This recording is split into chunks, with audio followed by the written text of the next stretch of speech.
Okay. So, so there is what is the so there are various similarities between your 4-grid reference and a 6-grid reference. Okay, in both way you are finding a particular location for that area that the question has been asked. Okay, and before let us let us talk about it. Okay, about the topo sheet. Let's make a little bit of story out of it. Now, question may arise like as to why do we use the topo sheet and how do we use it? What work does it mostly come? And this topo sheet is something that most of your armies, navies, and your air flight pilots, they use it, and they use it to trace a land, and then they use it to trace the a locality before they go there, before they learn about it. Okay, so this is something that they do, and this is the reason why you would it would be very why you would find it out. Okay, in later in life, that it is very difficult to find a topo sheet of a bordering area because it's very risky about that. Okay, if it's on the other hand of the terrorist, then they can know about that locality and that area and that landform, and it can be very risky. And that's why, there is no other printing press, or there is no other company that makes the topo sheet except for the Survey of India. Only they can, and only they have the responsibility of making a topo sheet, and then they release it after a few years, okay, after every few years. But it's quite difficult, to get the topo sheet of some areas, special areas, and only the Survey of India has the duty or responsibility of printing this topo sheets of any locality, and we have it. We study topo sheets for any educational use, and only for that much. Okay, but later on in life, you can use this topo sheet, in various platforms for identifying a landform. Yeah, it's another thing that it's true that in today's era, most of it has been software compromised. Okay, like there are lots of software that helps you identify a land, identify a valley, a ridge, different kind of landforms that are present in here, and in the under the GIS. Okay, Geological Survey of India. So under them, but yet, okay, this topo sheet that we are doing is the basic, and it's not relied upon any kind of technology. So even if in future we do not have the technology, we'll be able to locate a land and understand about the different features. Okay, so this is how it is. Okay. Anyways, now coming to your chapter. So let's talk about the 6-grid reference that we have. So for a 6-grid reference, now with just the name, it's true that you'll have a 6-digit figure here. Okay, we'll have a 6-digit figure here. Okay, so how do we have the 6-digit figure here? Now that is something that we have to find it out. And for here, you all need a small scale. Okay, and you'll need a scale right with you.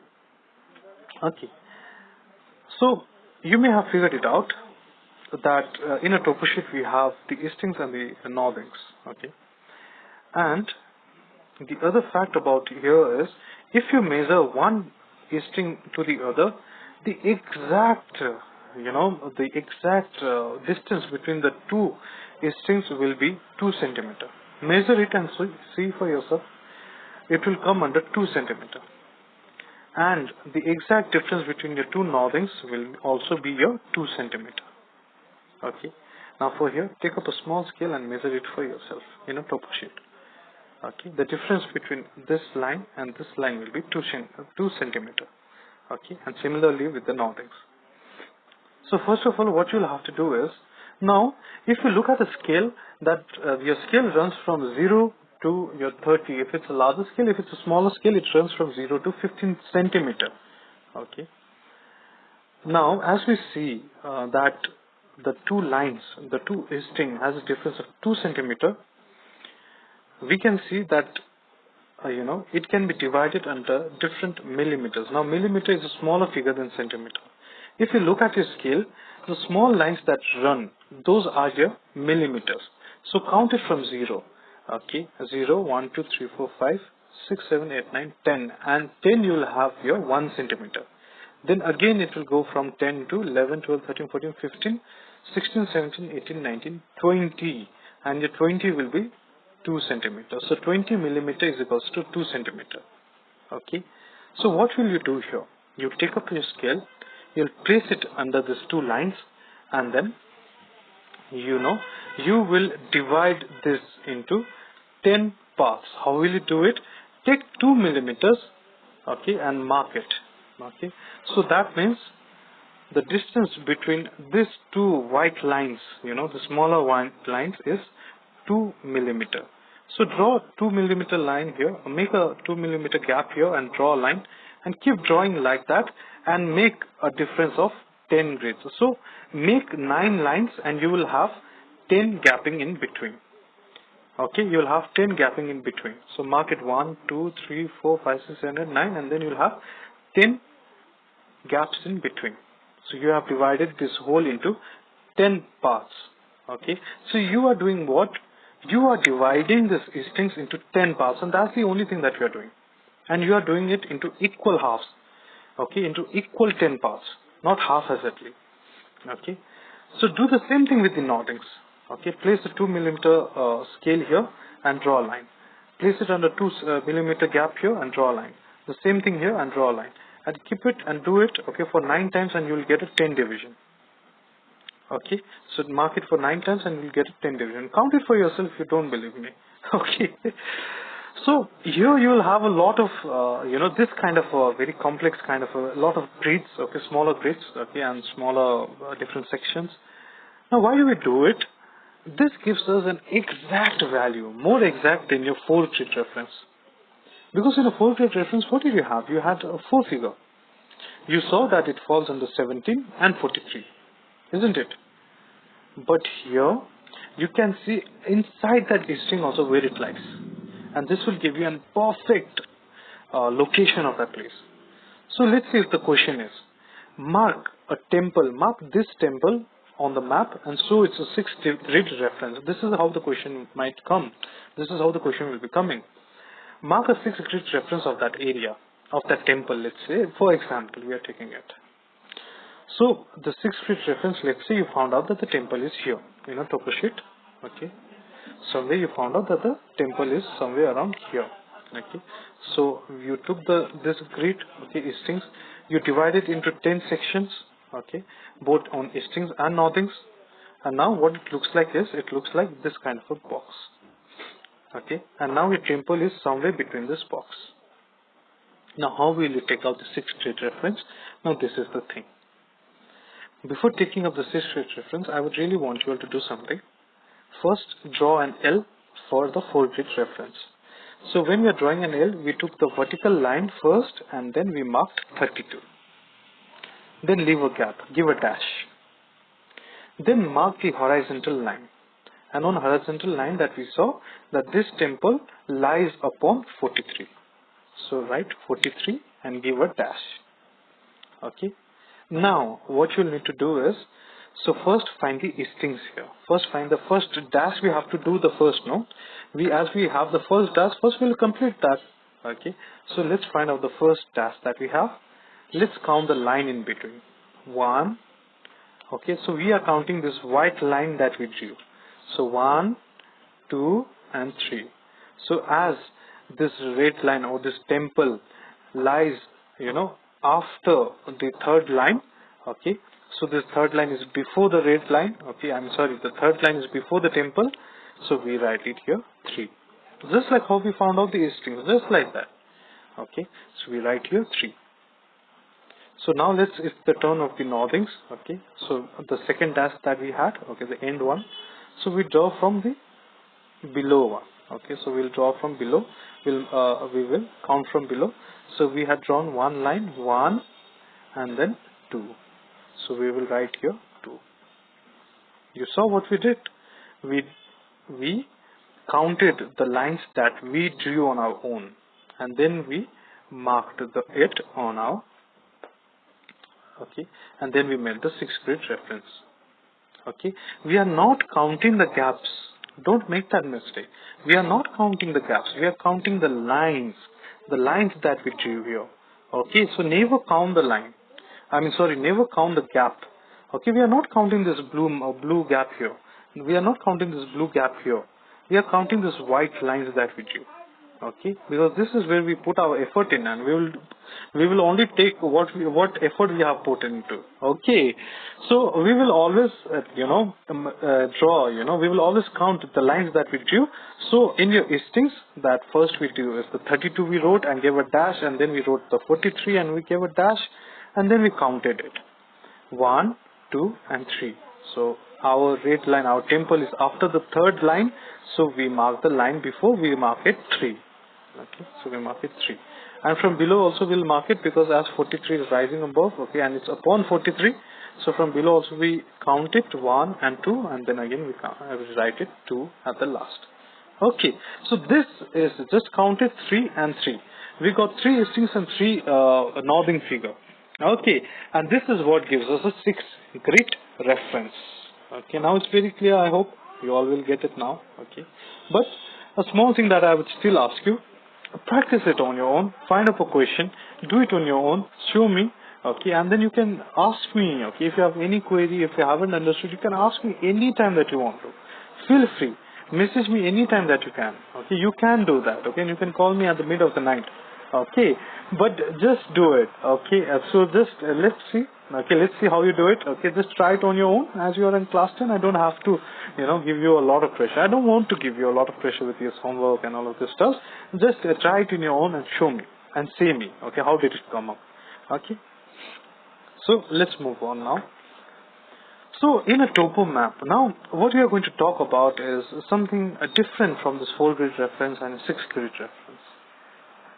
If you see a topo map, and we will see that there are various lines drawn, the eastings and the northings, and inside there also there are various brown color of lines, okay, that runs haphazardly, that runs from any way possible. Just see this brown color lines, they are running any way they want to. Okay, and it looks very, very haphazard, okay, very messed up. Okay, it looks like a messed up figure. Now what are these lines, and why is it drawn like that? Is it drawn just because of some children got a sketch pen in his hand, or what is it? Okay, this brown color line is not a job, it's not a work of a very of a haphazard way. This is a work of precision. Okay, this was done by some surveyor, and this is a work of precision. This brown color line is called a contour line. What are contours? Contours are imaginary line joining places of equal height. Now, when I talk about imaginary line, this kind of lines are not found in reality. I haven't seen contour lines running around me everywhere. Okay, I have only seen it on a map, because they are only drawn on a map. They are imaginary lines. But the work of the contour is to join places of equal height. This is the work of the contour. Okay. Now, with height, to be precise, I actually mean the elevation. Okay, elevation of a land upon the mean sea level. Now, there is a difference between elevation and height. Elevation is marked upon, is based upon a mean sea level. Mean sea level means the average height of the sea surface. So it's based upon that. Height can be based upon the land nearby, the height of the building. Okay, it's measured from the land from where it stands, isn't it? Your height, okay, something like that. Okay, so so generally when we ask a question, what is the elevation of that land? And we call it around 6,000 meter above sea level, isn't it? What is the elevation of Kershong? And we call it around 1,050 meter above sea level. Okay, so this is how we name it, right? Or this is how we answer the question, and this is what kind of question we ask. But have you seen anybody like who tells I am 350 meter above sea level? Have you seen such kind of a person? Okay, have you heard anything like that? That how much is your height? My height is 350 meter above sea level. How much is the elevation? My elevation is 350 meter above sea level. No, we hardly find those kind of people, and we don't find such kind of people. If you know anyone, just let me know him. Okay, I think I should meet such person as well. Because elevations are mostly for your land, and height can also be for your land if you take a base for something else. Okay, now we'll know about it in quite a brief in spot height, triangulated height, and benchmark and all that we'll do probably in the next video. Okay. So generally when we talk about a person, we ask about the height. Why? Because his height is measured from the land he's standing. Okay. How much is your height? 5 feet 6 inch, 5 feet 8 inch, 5 feet 4 inch, 2 inch, okay, 5 feet 2 inch. And all of this is asked. Okay. Not the elevation, but we ask height of the people. But anyways, so this kind of contour lines, okay, join places of equal height. Getting me? So now this is the time we learn about contour interval. Now what is a contour interval? If you see here precisely, if you see here just nicely, you can see that one contour line, and there are various contour lines, and among all of these contour lines there are certain gaps. Even if the gap is very steep here, very narrow here, or if the gap is very wide here. Okay, no matter how large or how narrow the gap is, we still have gaps, and this is called contour intervals. Okay, contour interval is an interval between two or more contour lines that resemble different feature on a topo map and the land surface. Now this is much important. We know that when we draw too many lines, we leave a small gap in between. We know that. That's general theory, general practical theory. What happens? You can draw lots of lines and you can see that between those lines, this gap will be left. But is this contour lines, is this gaps a work of mere, a sudden fact, or was it done precisely? Was there any hidden, reason to do that, to leave that gap? And then we figure out there was a hidden reason why the gaps were left, and why the gaps here is narrow, why the gaps here is wide, why the gap here is turning itself. Okay, why is it making a V-shaped kind of structure? There is a reason. Okay, or why this gap is quite circular. There is a reason for leaving these gaps here, and these are called your contour intervals, and this can come under the topic of your interpreting the contour lines. Okay, contour intervals resemble a lot of features from the ground, and understanding this feature is known as interpretation of contour lines. Now, this thing, if this gap is made out of just certain fact, or was there any hidden reason behind it for making such gaps, is because there was a hidden reason why this was made.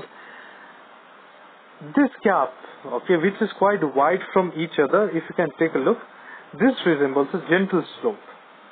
This narrow gaps between the contour lines, let's see the contour lines is around almost meeting with each other. This resembles a steep slope. This V-shaped contour line upon a river, this blue color river, resembles a V-shaped valley. This contour line that runs, in a very steep manner, okay, and it turns back very quickly and it's very dark. This resembles ridge. Okay, and this contour lines which is circular in between, okay, and it keeps on, increasing in its gap, okay, this resembles a hill. So each contour, interval resembles some of the physical feature that you can find on the earth, that we can find on that particular landform. So this contour intervals was not a work of just a random play, but it was a precisely done thing. The surveyor had taken a lot of time to do it. Okay, so it's a lot of hard work. Okay, and this each contour interval resembles a particular landform. Get it? And when we interpret it, I'll make sure, okay, I'll try my best and I'll make sure that you will be able to interpret these contour lines. What do we mean by interpretation? Now, in your book or your copy, it won't be given you as a hill, valley, you will have to sort it out. And this is known as interpreting. When you can see these contour lines and then you are so much able that you can differentiate it. You can tell that, okay, this contour line resembles valley. This contour line resembles hill. This contour line resembles a hill with a gentle slope or a steep slope. You can be able to explain it. That is known as a contour interpretation. When you are interpreting the topo sheets by looking at its contour lines. Okay, contour intervals resembles a lot of features from the ground. The actual ground. Okay, and the understanding of this feature is known as interpretation of contour lines. So you are interpreting the contour lines. Okay, and you are a grown up now. You can do it.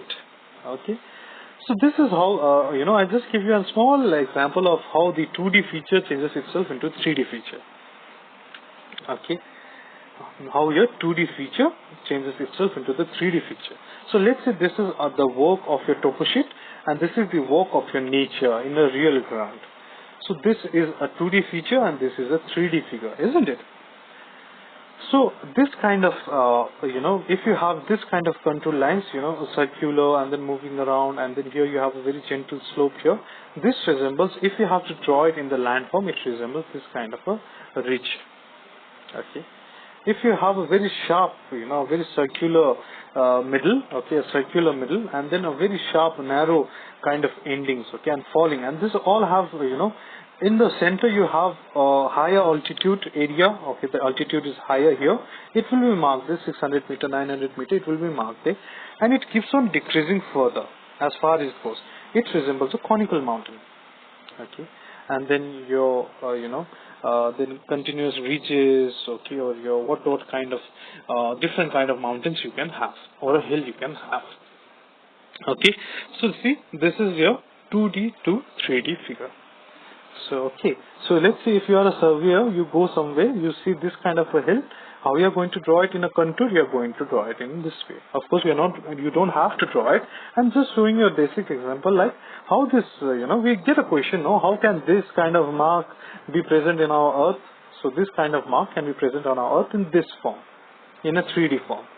Okay, so here we have understood much more. Okay, so how to read contour lines on our topographical maps from 2D through 3D figure. Now, there are various kind of contour maps that we'll have to talk to. Okay, various kinds of contour maps that we'll have to talk to about, and we will have to begin each one, and I'll try my best to explain you as far as possible. First kind of a contour map that we have is what is known as a gentle slope. Okay, so in your contour map, okay, this kind of, a very medium kind of a gap, or a very broad kind of a gap will be given there, and it will be circular to each other. See, now I don't have the other portion here, it would have been circular. Okay, this resembles what? This resembles a very gentle slope. Look at this, how gentle it is. It's not steep, okay, it's not broad, it's gentle, it's sloping very gently. This resembles a very gentle slope when your contour interval is quite broad from each other and it's equal. See, this interval is equal to this, is equal to this, is equal to this. That means there is no steep fall. There is a very, a 1 degree of, or similar degree of your slope, and this resembles a very gentle slope. Okay, a very beautiful gentle slope. Okay. Next to that, what we have, a very steep slope. Now just take a look here, all of the contour lines is congested towards each other. They are just congested, as if something has, hit it up, See, there are lots of lines running from between, and there are this huge, these elevations that are marked here. So, but still they, as if feel like they have stick together to each other. And this resembles what? This resembles a very steep slope. Look at the contour intervals, they are not equal. This is not equal to this is not equal to this. From broad it keeps on decreasing. The contour interval, the interval between two contour lines, okay, the gap between two contour lines, it keeps on decreasing. Just take a look, okay, and it stops suddenly. Okay, this resembles a steep slope. Okay, this resembles a very steep slope. Okay. And then we have something called a concave slope. Now, in your questions can be asked about gentle slope and steep slope, and but I felt it would be unfair, if I don't do the other kind of slopes. Okay, so I just wanted to do it, the concave slope and the convex slope. Okay, questions might not be asked for them, but I felt it would be unfair if I don't do it with you all. Okay, so we have the concave slope here. Okay, so look at it. Okay, concave means a bulging figure. Okay, so look at these contour lines, it's almost bulging from each other. They are bulging far from each other. It's as if running away from each other. Okay, so they are bulging far from each other. This resembles this kind of slope, a concave, a bulging kind of a slope. Okay, a concave slope. Okay. Now they are closely spaced at the top. Okay, at the top these contour lines are closely spaced, but at the lower ground they have a huge space in between. Okay, they are widely spaced at the bottom. Okay, you can take a look. So at above, just see here, the contour interval is quite large. The gap is quite large. Okay, but as it moves forward, you know, okay. Okay, so I'm sorry, the opposite. I'm so sorry. It's the opposite. Okay, so just check on here. Okay, now here the mark is not given very perfectly. Okay, so we can take a look at here. Just take a look here. The spaces are very close to each other. The spaces are very close to each other. The contour interval is very small. But as it moves further, as it moves downward, the gap keeps on increasing, and this leads to a formation of a concave slope. Okay, so upward very closely spaced contour and lower very widely spaced contour lines. This will emerge what as a concave slope. Okay. Next to that we have a convex slope. Convex slope is an incoming slope. Okay. Convex slope as an incoming slope. Okay.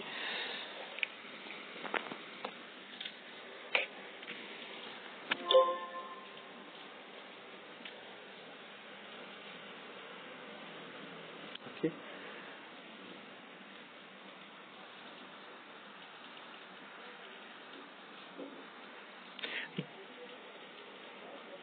There has been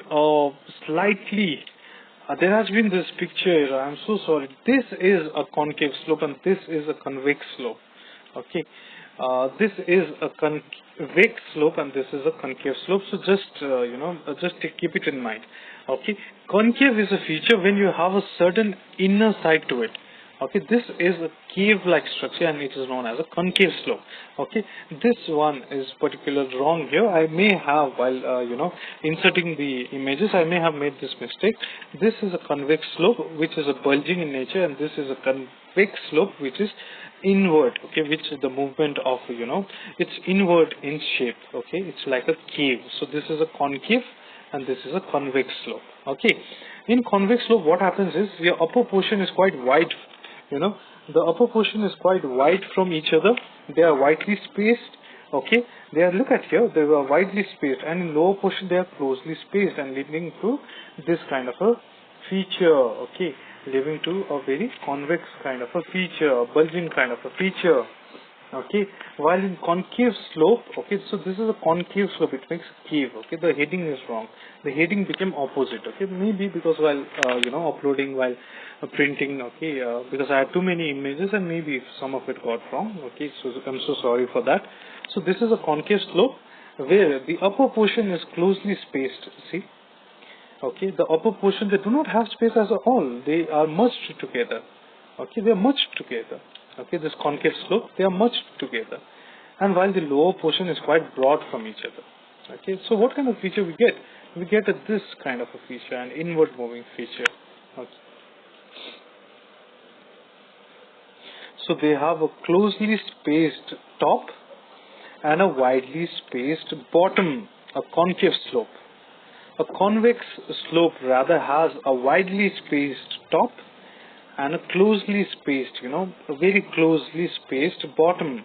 And this leads to a convex shape, and this leads to a concave shape.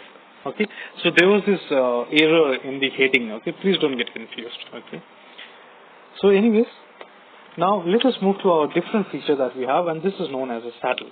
Okay, now what is a saddle actually? Before doing saddle, we should do another thing called we should do about this hill. We should talk about this hill. Now peaks, hills, knolls and mountain, they are quite similar but they differ. Okay. Now how do they differ? I'll tell you. A peak is a mountain with a very pointed tip. Okay, it's a very pointed tip. So if you have a lot of circles in here, that will resemble a peak. Okay. Though the question one asked, okay, which peak is it? So it will have a lot of pointed figure here, and this will be known as a peak. Okay. So a peak is a mountain with a very pointed top. Knolls are this kind of mountain which is small and rounded and natural hill. Okay, so you can see this is quite rounded, no, and it looks very cute. Okay, so these are called as knolls. Okay, Mountain is very tall hill. Okay, we know the difference between hill and mountain is of its elevation. If the hill is above 600 or 900 meter, it becomes a mountain. Okay, so only the elevation. And we have something called Munro. Now, what a Munro is, those are mountains above 900 meter, and it is found in Scotland. It is a Scottish language. They call mountains, that are, hills above 900 meter, they call it Munro. Okay. In the Scottish language, that's just wanted to do above 940 meter. Okay. So these are some of the terms that I wanted you all to know: peaks, hills, knolls, and mountains. How do this figure look like? They look like this contour. Okay, in a topo sheet. They are round in between, okay, and from there the elevation keeps on decreasing. Okay, you can just take a look here. From 200 meter above sea level, it kept to 100 meter above sea level, and it keeps on decreasing. Why? Because hill is taller at the center. Okay, and with time it keeps on decreasing. Okay, isn't it? We live in a hilly area, and we have known. Okay, so this is how it looks like: a hill, a peak, a knoll, or a mountain. This is how it looks like. Okay. Then I wanted to do, if I have made about a ridge, let's say, okay. So what is a ridge then? Ridge is a continuous, okay, a very continuous structure of lots of hills. Okay, those are called a ridge. A series of mountain is called a ridge. Okay, so you have one mountain, then it doesn't break down into lower part. Okay, it continues for a longer time, and then you have another mountain. So a series of mountains is called a ridge, and the top of this series is very narrow. Okay, the top is very narrow. It's like a thin road running. Okay, so it's very narrow. So in a contour map, how does it look like? It looks like here. Lots of these bulges. This bulges resembles the peak. Okay, they resemble this peak. Okay, you see here the bulges, the circular portions, they resemble the peak. Okay, so it comes under the series. See, these heavy lines, they are moving around. Okay, and see, you got this heavy lines resemble, of greater height. So let's say it's not written here, but somewhere in the top it will be written 700 meter above sea level, 800 meter above sea level, 600 meter above sea level, 500 meter above sea level. It will be written. And when you see a series of those high altitude areas running together like this, it will resemble a ridge, a series of mountains. Got it? Now let's come to saddle. Now, what your saddle actually is, a dip or a low point, okay, between two areas of high ground is known as a saddle. Now, might not be a lower ground, okay, but between two hills but a break in the continuous ridge, okay. So, a saddle is a lower ground between two upper higher grounds. Okay, so in simple language, if we say they are the lower ground between the two hills. Okay, now it's not necessary that it becomes a very lower ground or plain area. It's not necessary. It can just be a break. Okay, it can just be a break to the normal ridge we have. See, so we have this ridge, a continuous series of mountain. So saddle is somewhere a small depression here in between. Okay, and that is known as a saddle. Okay, see here you can see, there are two upright hills here, and in between we have a tiny depression. Okay, and this is called this break in this continuous series of mountain. Okay, this is a break, this is a sudden halt. This is like a pause for the continuous series of mountain, and this actually is known as a saddle. Okay, this whole landform is actually known as a saddle, this kind of hill. How does this kind of hill looks like? It looks like this. So you have two hills, okay, and in between you have a depression like this here. Okay, suddenly the elevation came down, and then again it rose. Okay, so the elevation was high, suddenly it went down, and again it rose. Okay, so this is known as a saddle, S-A-D-D-L-E, as it's written here. Okay, so if in question, if it comes, how would you write it? A dip or a low point between two areas of high ground. Okay, and it might not be a lower ground between two hills, but a break in the continuous ridge. Okay, that is known as a saddle. Then peaks and knolls, we have already done it. Now it's time that we understand about gully. Now gully is a part of your river erosion, and we also call it a U-shaped or V-shaped valley. Okay, and here it's quite not clear, but a U-shaped valley will resemble a U kind of a structure like this structure. A V-shaped valley will be very sharp. It will make a V kind of structure in contour lines. Okay, especially you will have a drainage system running by, but sometimes it may be that the drainage has dried up and what remains is only a U-shaped and the V-shaped valley.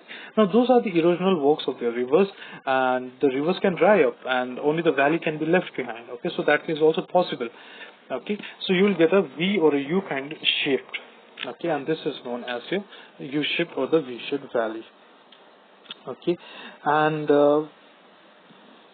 okay, so gully, okay, a small stretched out groove in a land, okay, which has high ground on three sides due to water erosion.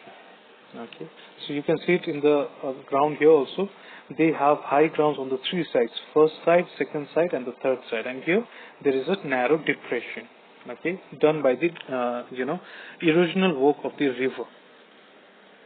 Okay, or a U-shaped contour or a V-shaped contour points towards the upstream or the high ground. Okay, so this gully, the one thing is, if you have a high ground here, because you can see here also, you have a high ground here, it will point towards it. The U shape will be the U, the last portion of the U. Okay, the round figure will be towards the larger altitude. Okay, the V shape will be pointing towards the higher altitude. Okay, like here. See here, the U and the V is pointing towards a high altitude. This is a line of high altitude. Okay, this is a line of high altitude. And see this small, gully, this small V-shaped valley or U-shaped valley, it's pointing towards the area of higher altitude. Okay, and this is how you will find out about the U-shaped or the V-shaped valley or the gully. Okay. Now we have something called a depression. Now depression is also an erosional work done by the various factors. Can be your water, can be your glaciers, or can be your wind as well. Okay, in many of the parts we have seen that there are tiny depressions on the Earth's surface. Now these depressions are mostly filled with the seawater and it's called lagoon. But sometimes it's in the inner portion, so it's not filled with any kind of water and it's just depression or just a hollow on the land. This is how a depression looks like. You have a lot of high altitude areas running around nearby, and then suddenly you have a small circular hole, okay, in the middle, and this is known as a depression. Okay, this is known as a depression. Okay. Then what we have is a cliff. Now, cliff is a vertical, if you have to talk about what a cliff is, it's a vertical feature. Okay, it is a sudden abrupt change on the land. Okay, so cliff is a sudden change on the land, sudden abrupt means sudden, okay, excessively sudden change on the land. Okay, so this land is going straight, there is no problem, suddenly there is a small drop. Okay, so this is known as a cliff. Okay, when the slope is so steep, okay, that the contour lines converge into one. Okay, these contour lines sometimes have trick marks, okay, pointing towards lower elevation. Okay, so sometimes they also have this this, we call it tick marks in contour, but in actually what it is a dotted line. Okay, so sometimes so imagine that you saw this feature. Okay, now cliff, you already know that a cliff is a sudden abrupt on the naturally flowing land on a natural surface, a sudden abrupt on the elevation of that land. Okay, so that means that this line was plain and suddenly the elevation dropped and it formed a very steep slope. Okay, so suddenly it formed a very steep slope. Okay, and now here this is of higher altitude and this is of lower altitude. So if you have to draw it in a contour, how will you do it? You will draw naturally flowing lines that have very big spaces of equal spaces. Okay, and then suddenly it's abrupted. Okay, and this abruption, how will you show? Very close by contour lines. Okay, very close by contour lines running together. And sometimes it happens that these contour lines are merged together. They always try to meet with each other because it's like as if hitting it. Okay, as if something has hit it very hard and it has submerged to one. It has merged to one. Okay, so this as if looks like that, as if it's converging towards one. Okay, it looks so sudden. This contour lines is so suddenly converging to each other that it looks as if it's submerging or merging with one another. Okay, so here then this will end here. Okay, the cliff, and then suddenly after the cliff you will have a land of low elevation. See here, these are very light in color, this contour line. That means this is a low elevating zone. So just like that, this was a higher elevation, okay, a high altitude zone, and suddenly the low elevation started. So just here, the higher elevation was going on, and suddenly the low elevation started.